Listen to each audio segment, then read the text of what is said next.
Welcome to this tutorial on the sliding window technique.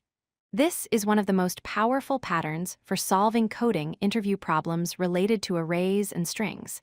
It is an essential tool for optimizing your code. So, what exactly is a window?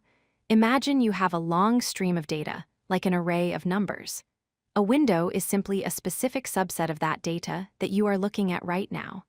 Instead of analyzing the whole array at once, we focus on just a small section. Why should you care about this technique? The alternative is usually a brute force approach using nested loops, which gives you an O of n squared complexity. That is slow.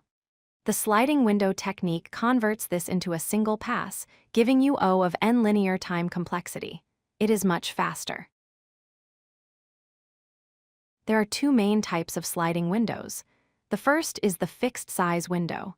Here, the size of the window, let's call it K, never changes. You simply slide the frame one step to the right at each iteration. Let's look at an example where we need to find the maximum sum of three numbers. Instead of re-adding all three numbers every time we move, we just do two simple operations. Subtract the element leaving the window and add the element entering the window.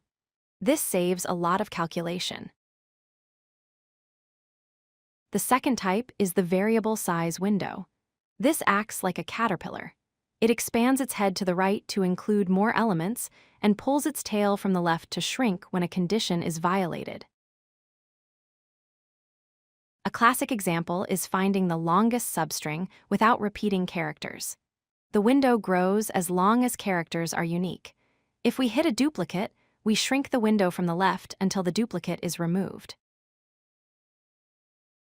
How do you know when to use this technique? Look for keywords like subarray, substring, consecutive, or longest and shortest. If the problem asks for a calculation on a contiguous block of data, think sliding window.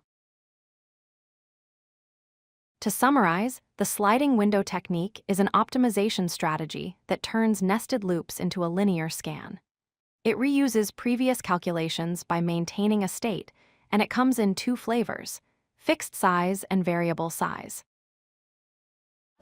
If you like this video, hit that like button and don't forget to subscribe. Visit codelucky.com for more such useful content.